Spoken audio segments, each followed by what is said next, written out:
பழைய கட்டை பேக்கில் கைப்பிடி இருக்கு இல்லையா, அதை நீங்கள் எடுத்து வச்சுக்கோங்க. அதை எப்படி ரியூஸ் பண்ணலான்னு சொல்லி பார்க்கலாம் வாங்க. இந்த ஸ்டிக்கை வச்சு அழகான ஒரு ரியூஸ் பார்க்கலாங்க.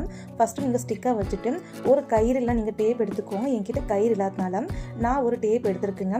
இந்த டேப்பை நீங்கள் எடுத்து பின்னாடி நீங்கள் பார்த்தீங்கன்னா சின்னதாக அந்த எண்டை நீங்கள் ரோல் பண்ணிக்கணுங்க. இந்த எண்டை நீங்கள் சின்னதாக ரோல் பண்ணிவிட்டு நம்ம எடுத்துள்ளே கட்டை பேக் கைப்பிடி அதுக்கு உள்ளுக்குள்ளே நீங்கள் இந்த டேப்பை விட்டுக்கணுங்க. கொஞ்சம் கொஞ்சமாக நீங்கள் டேப்பை வெளிப்பக்கம் நீங்கள் தள்ளுங்க. நான் தள்ளிட்டு இருக்கலையே இது போல் நீங்கள் தள்ளி தள்ளி விடணுங்க. இது போல் நீங்கள் தள்ளி விட்டாலே ஆப்போசிட் அந்த டேப்பு வந்துடுங்க. அதுக்கப்புறம் அந்த டேப்பை நீங்கள் எழுதிட்டு பார்த்தீங்கன்னா 2 பக்கம் ஈவனாக இருக்க மாதிரி நீங்கள் பார்த்துக்கணுங்க. ஒரு பக்கம் எக்ஸ்ட்ரா இன்னொரு பக்கம் ரொம்ப லென்த்தாக இருக்கிற மாதிரிலாம் நீங்கள் வச்சுக்கூடாது. 2 பக்கமும் நல்லா சரிசமமாக இருக்கணும். அதுக்கேற்ற மாதிரி நீங்கள் அந்த டேப்பை 2 நீங்கள் பிடிச்சிக்கணுங்க. பாருங்கள் 2 பக்கம் நல்லா சரிசமமாக இருக்குது.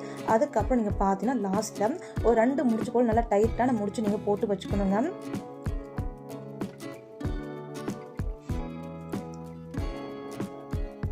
இதை நம்ம எதுக்காக நீங்கள் செஞ்சுக்கோ நீங்கள் பார்த்தீங்கன்னா நம்ம வீட்டு பாத்ரூமில் துணி போகிறதுக்கு டவல் போகிறதுக்கு இடமே இல்லாமல் இருக்கும் இல்லையா, அதுக்கு இந்த டிப்பு ரொம்ப யூஸ்ஃபுல்லாக இருக்கும்.